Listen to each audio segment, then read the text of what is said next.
Hi, everybody. Tim Hughes here. I'm the author of the book, Social Selling, Techniques to Influence Buyers and Changemakers. With me, I have Kian. Kian is in Australia, so it's morning for me, but evening for you. That's right. You've also written a book called The Rebirth of the Salesman, Yes, which we're going to talk about today and refer to. But before we go any further, tell people where they can get hold of you, what you're, where you are on LinkedIn, where you're on Twitter, etc. Sure, absolutely. So you can find me on LinkedIn, Kian McLaughlin, or Twitter at Trinity, TRINITY, Perspect, PERSPECT, and also on the website, www.trinityperspectives.com.au. Can you just spell McLaughlin for me? Because I can. I'll hold up the book while I'm doing it. It might make it easier for people so they can. Okay, that's wonderful. McLaughlin, and it's Kian. Yes, brilliant. So I've read your book, Kian. I think it's really good. I've just given you a 5-star review on Amazon. I mean, it's one of those books that, whether you're starting out or whether you're 20, 25 years into sales, I think we kind of need to be sitting down and reviewing where we are, because things have changed so much. I mean, it's a bit like a Keenan Not Taught type book in terms of, you go through, this is how the buying process has changed. This is how you need to change. Here are some case studies, your own journey, which is good as well. And also some further reading, because I think sometimes what happens is you spark off someone's curiosity in the chapters, and then you go, right, you need to go and look at your Knorth or something like that, as an example. Absolutely.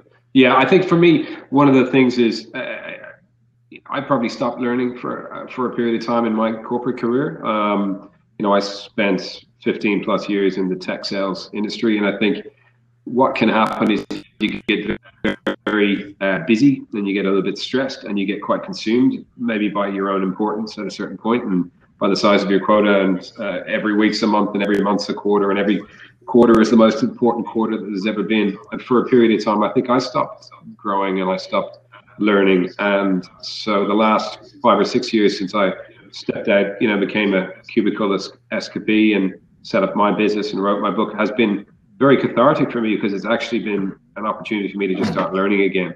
And so writing the book was lovely, but also I wanted to give people other resources, other places they could go, take a topic I might have talked about in a chapter, and then expand on it and go off on their own journey. So that was pretty important to me to do that. I think that self-learning journey is important, and I think we sometimes miss that. And probably we're preaching to the converted, because if people are watching this, they're probably believe in that.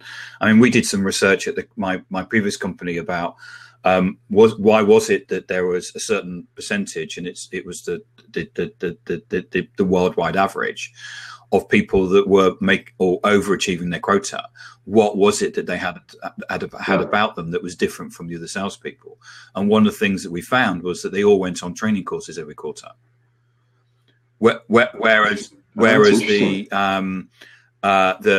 people below that who weren't over, I'm talking about people who were doing 200, 300%. What we had is we had this, 60%, 70% of the people that were under that were going, I'm too busy to go on a training course. Too busy getting by. And there was, one salesman said to me, I'm too busy running around to plan. And I think that sometimes we don't spend enough time sitting back and actually thinking and working out how we're going to do things and actually training. Look, I watched a fascinating documentary recently on a flight back from somewhere about Warren Buffett and how he lives his life and how he's built his business.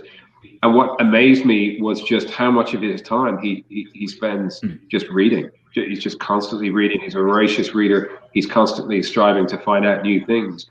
And I think that's fascinating if you're at someone who is as successful as that individual, but also so voraciously hungry for knowledge and for insight.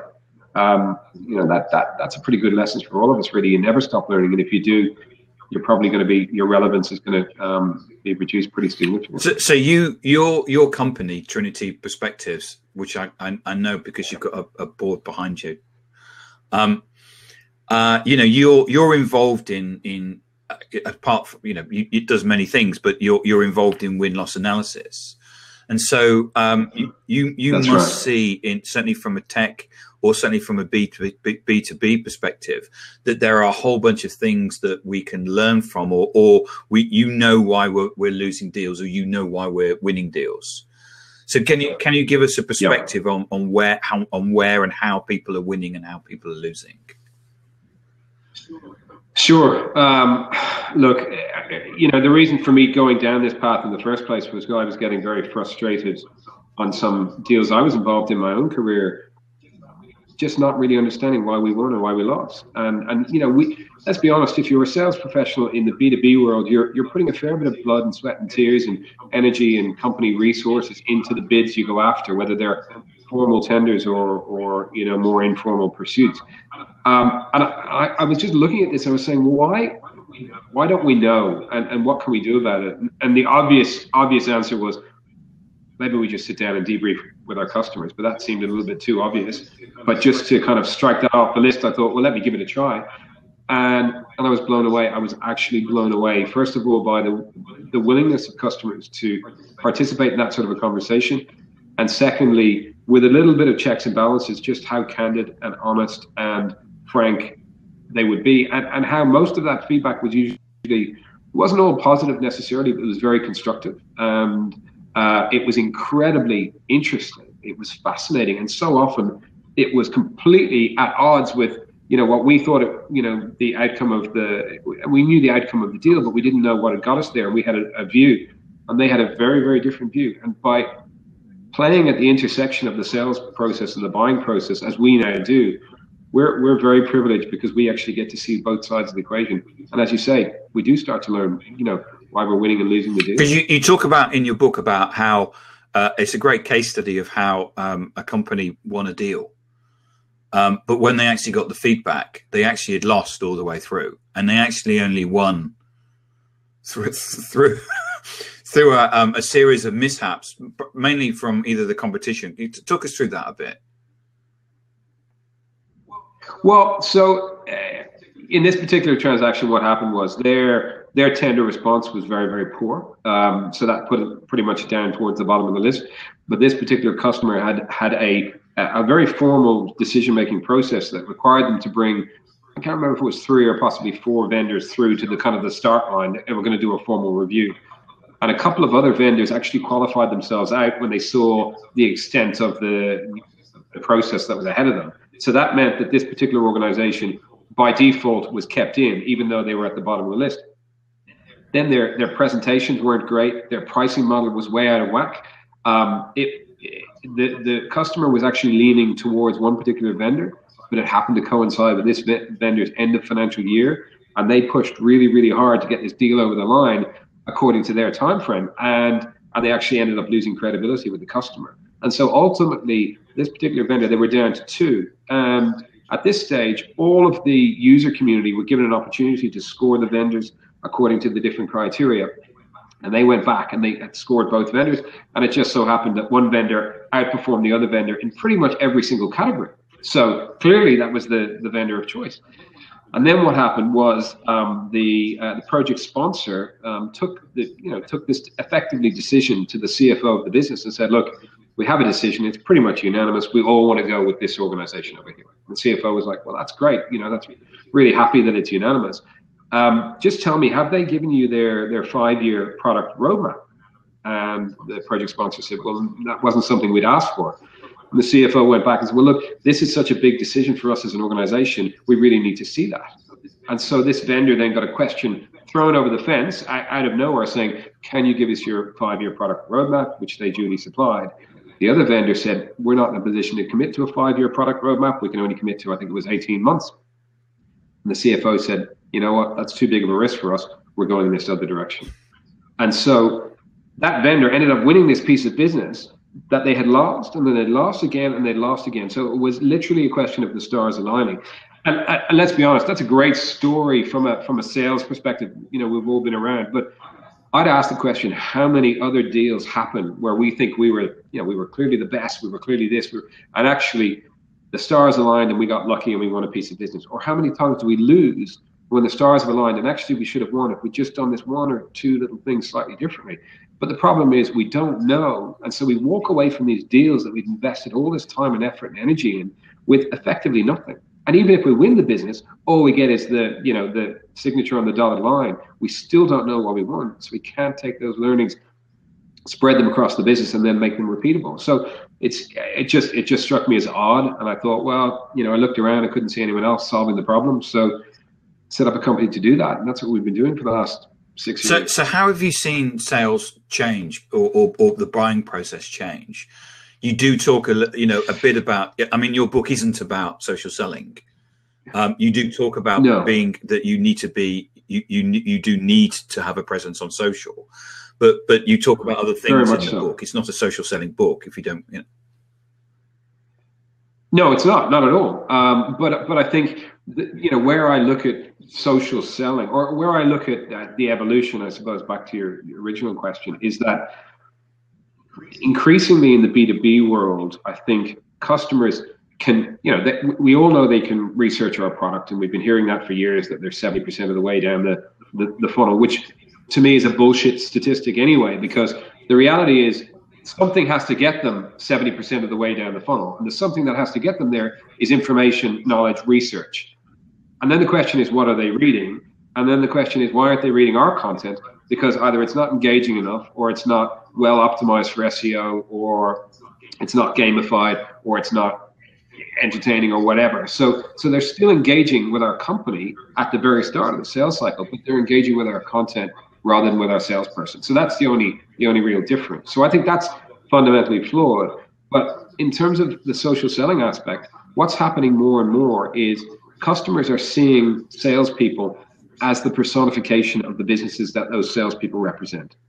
So what do I mean by that? I mean that if you walk in to meet me, Tim, for the first time, there's a good chance, if I'm a prospective customer of yours, you'll have done a little bit of online sleuthing, stalking, call it what you want. But there's a pretty reasonable chance I'll have done the same. I want to know who's this person coming in to see me. So therefore, your first impression for me happens online before I ever meet you.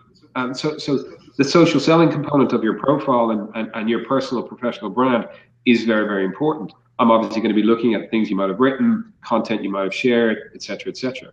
But then once we take it from maybe the online world into the offline world, there's a whole lot of other aspects of, again, your personal professional brand in terms of your knowledge of my industry, anyone I know in my peer network who might know you, and can I validate you with them and or your organization, how you interact with my team in meetings, how you interact with your own team in meetings, how quickly you get past the sort of the initial preamble, how good your discovery is, and then how well you can play that information back to me in the context of my industry, your product, my organization. All of these different things, which to me, I think are a great sign that sales as an industry, certainly in B2B, is still alive and well, but the skill set is very, very different, and it's evolving rapidly. And unfortunately, there's a whole lot of people getting left behind.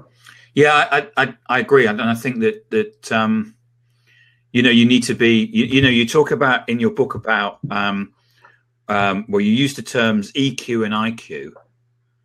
And you talk about how you need to use those and you know, how you need to have an understanding of the industry and the customer, but you also need to be empathetic to the individual. So explain to me what you mean by EQ and IQ and what's the impact on that on salespeople. Well, look, I think IQ is something that most people are familiar with. That's our, you know, our intellectual quotient. And, you know, most of the consensus is that when we arrive on the planet, our IQ is fixed. That doesn't mean we can't learn more things or bring on more information, but effectively our intelligence quotient is fixed at a certain level. Our emotional quotient, or our emotional intelligence, on the other hand, is not fixed. And that's something which not only changes over time, but it's actually something that we can work on and something we can get better at. So, you know, there's 3 or 4 elements to that. There's your ability to understand your own emotions and to understand your social circumstance. And then beyond that, there's the ability to understand other people's emotions and the environment or the circumstance that they find themselves in.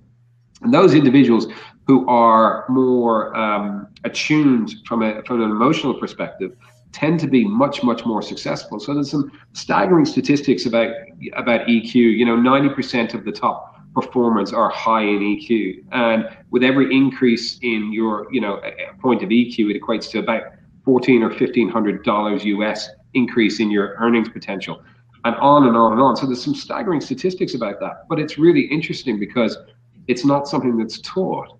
It's something that tends to be sort of innate.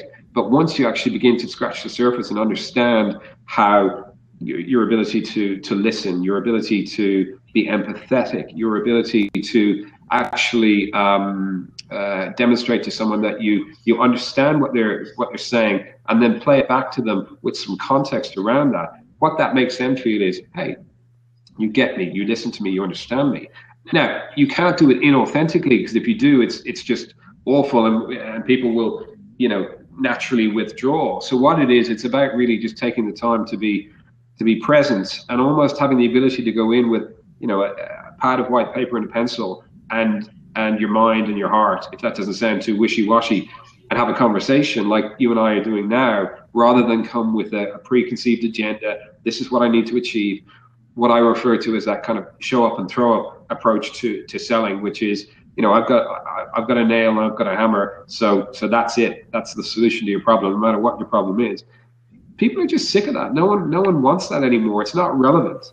Yeah, I think often as salespeople, we're told by our management that we need to get these, that you need to come out with these five answers.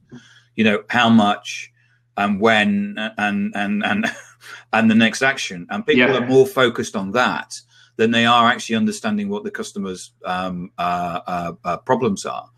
I know that. Correct. Where's the curiosity in there? I mean, that's the bit I think which is missing.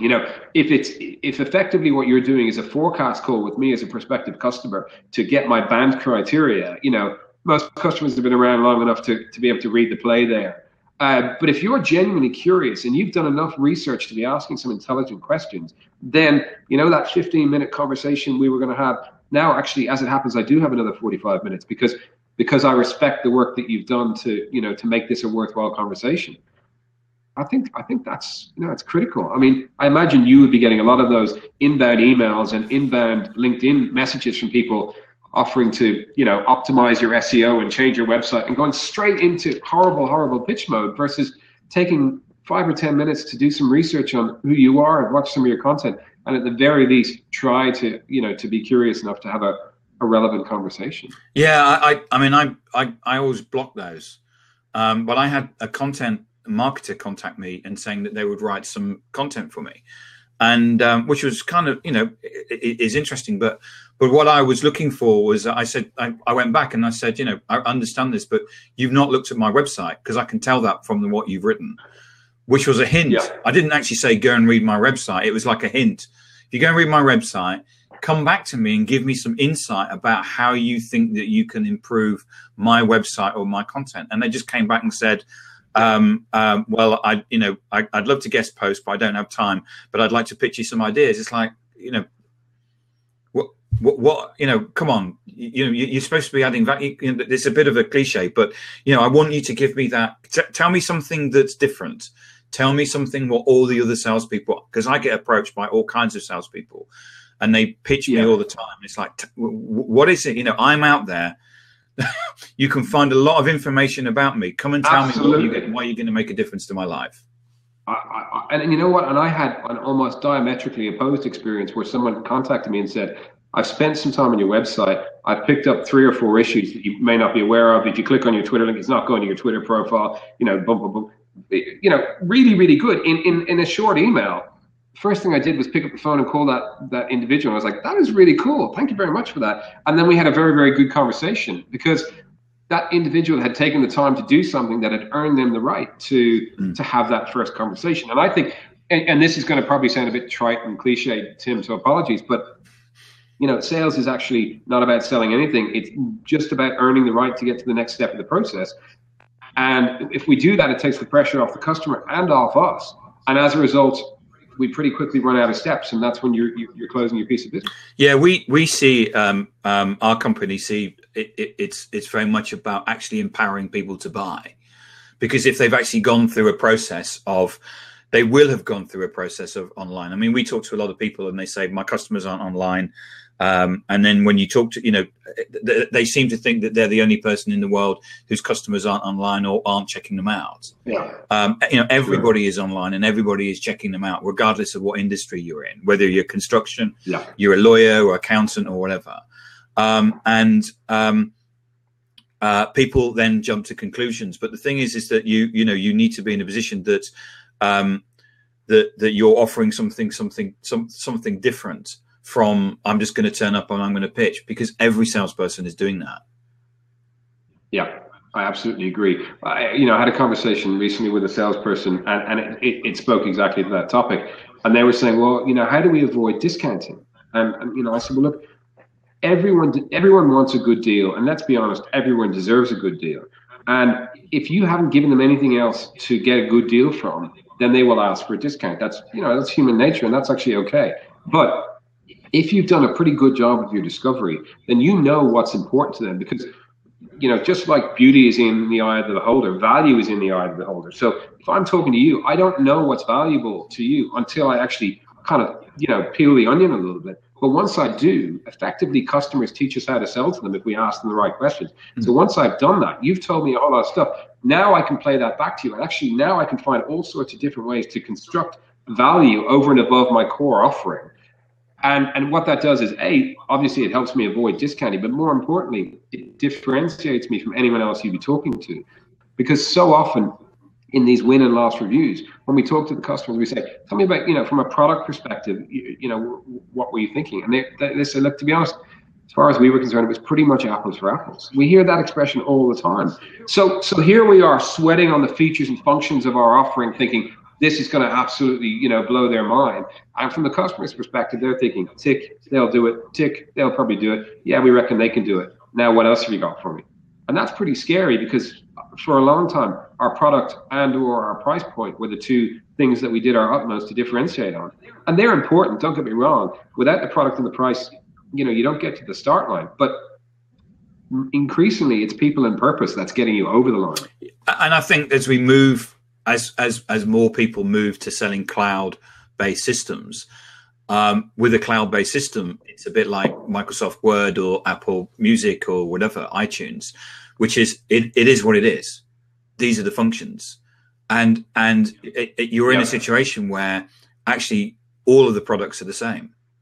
There may be such slightly different in terms of exactly. They'll all get you the thing you want to do. If you're providing an accounting system over from the cloud, why is it different from any other accounting system?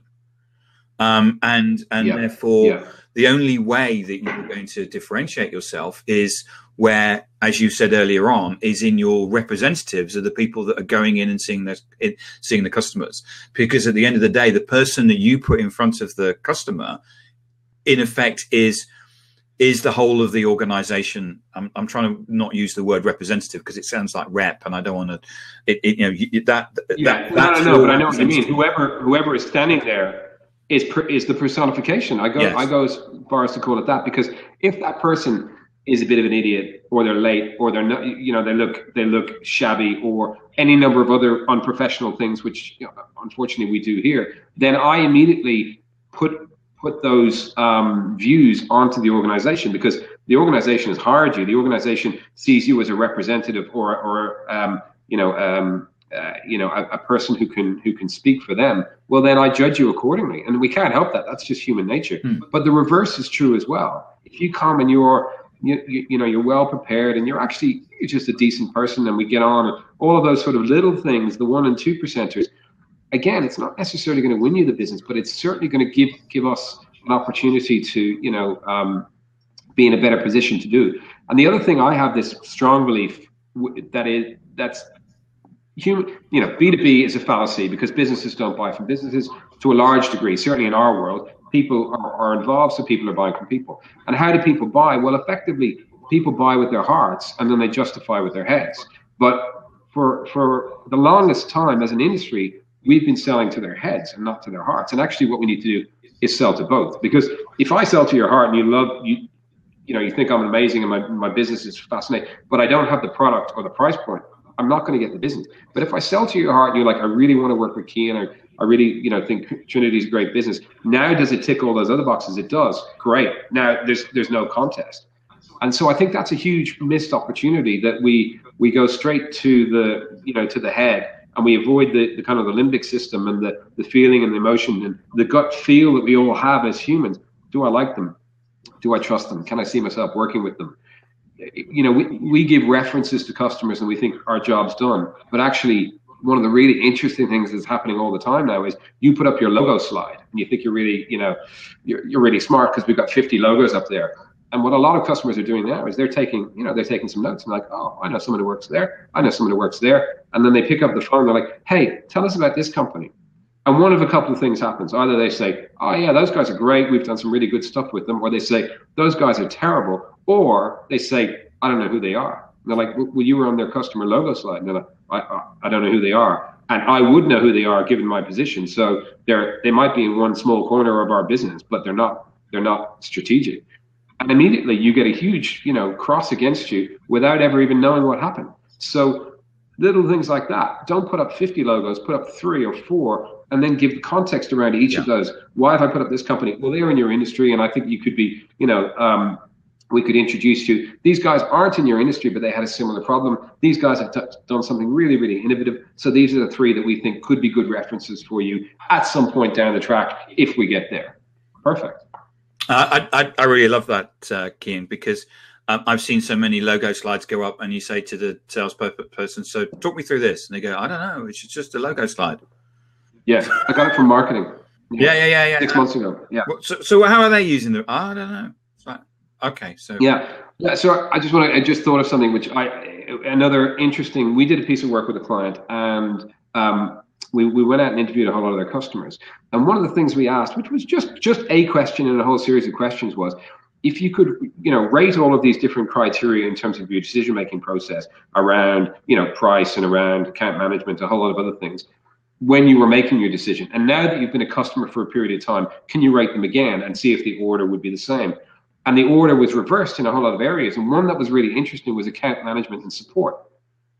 It was right down the bottom of the list when they were making their decision. And both of those factors were right up at the top of the list, a year or 2 down the track, because they realized, wow, account management is really, really important to us, as is the level of support we get. And this vendor was particularly strong in both those areas. And as a result, they completely changed their whole sales approach to start to bring this stuff up to the surface much more and saying, look, we pride ourselves on this, and talk to our other customers about the experience they get. But if you're going out and you're looking at other competitors, validate this with them, because as soon as you sign on the dotted line, these 2 things are going to become important to you. And all of a sudden, a little data point like that had a massive shift in terms of their success in sales cycles, because now they had something tangible directly from their customers to use. Yeah, I agree, and I do suspect that's the case, because people are quite often going through that process.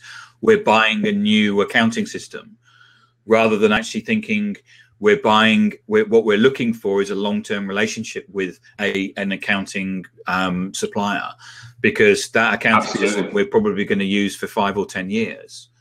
They focus on the wedding day. They don't focus on the 10 years. And when it goes wrong or it goes down, are they going to come out and fix it, or are we just going to be, we're just another logo on their logo slide? Exactly. So Cian, it's been really interesting talking to you. 28 minutes, so we've gone slightly over time, but I thought that the discussion was interesting, so I've carried on. It does go very quickly. Remind everybody where people can find you in terms of your Twitter and your... Yeah, so at Trinity Perspect, TRINITYPERSPECT. You find me on LinkedIn, Cian McLaughlin, or our website, trinityperspectives.com.au. And show us the book again for us so people can have a look. So go to Amazon and check out Cian's book as well, Rebirth the Salesman. Well worth a read. Cian, thank you very much. Talk to you soon. Absolute pleasure.